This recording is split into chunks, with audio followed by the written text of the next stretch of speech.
I watched Bring Her Back with my friend the other night, and it was a pretty good movie. However, I must say this. This is a movie with very graphic nudity right in the middle of the camera. It is a movie with a extreme emphasis on VFX and making super realistic and disturbing gore, and really letting the camera sit on that, and just emphasizing as much as possible how impressive and realistic this gore looks and how messed up everything is. It's just a remarkably graphic movie. So, of course, the couple in front of me decides to bring their 6-year-old daughter as well as their 3-year-old daughter. And I mean, obviously, I'm just estimating the ages here. And so the 3-year-old was just crying throughout the entire movie intermittently. And you would think after like 5-10 minutes of crying, they'd realize it's a bad idea, you know? And they'd be like, oh, wait, hey, maybe we should bring them out of the theater and do anything else, you know? How do they even get in the theater? It's a rated R movie. Are you allowed to bring like 3-year-olds into a rated R movie if you're an adult? What about 6-year-olds? I don't know. The entire thing just made absolutely no sense to me. But it was kind of hilarious. And it really helped me get the definitive Bring Her Back experience, let me tell you. I feel for the family. I do feel for them, because it's like there's no one you can like hire to look after your child while you're away for a short period of time, or like while you're out of the house. And like there's no way to watch movies like from home while your child's like just like in the other room. It's like they really had their hands tied here. There was nothing they could have done. They had to bring their 3-year-old to this movie. So, I really, unfortunate. In a few years, they're going to be like, why is our child having such extreme night terrors? Why is our child so sensitive around night? It's like, yeah, it's just been traumatized. It's such bad parenting. But yeah, the movie, really impressive visual effects. A lot of really viscerally disturbing scenes. A couple of really good acting performances.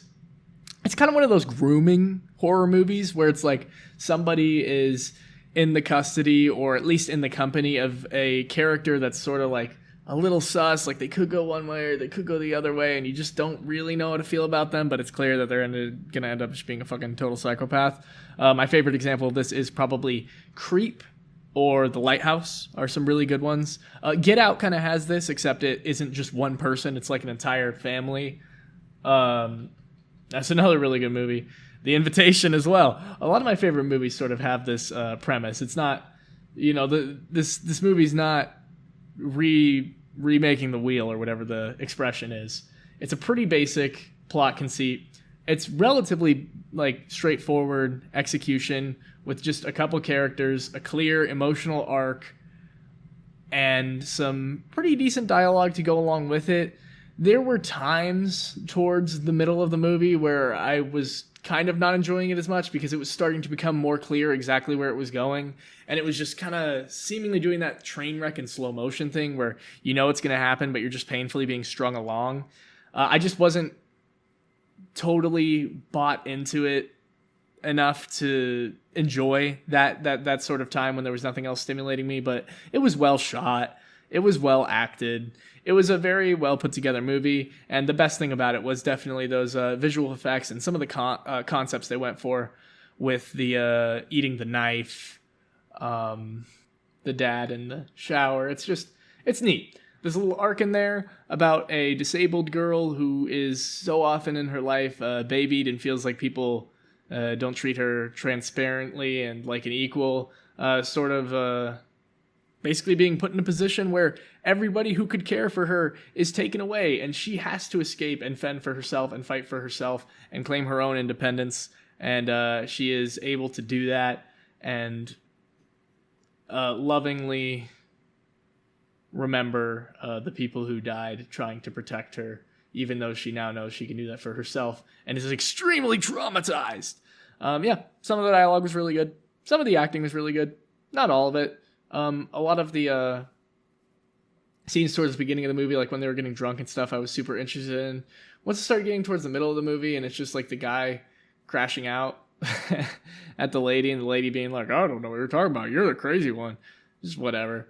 One of my favorite scenes was when they're in the hospital and she just like says, "Are you sad because I killed your dad?" And she just like moves on really quick. He's like, "What the hell?" And she's like, "Are you sad because your dad died?" Really mindfucky, really messed up. And then the other one of my favorite scenes was when she you see her standing above the blind girl and then she just out of nowhere hits her and then blames Andy on it. Characters named Andy and Ollie. Bob's Burgers ripoff? Maybe. I don't know. Don't take your kids to this movie. If you do, I'm gonna laugh at you. They also turn their flashlight on at the end of the movie. The end of the dramatic climax. So, yep, that's all my rants for tonight. Woo!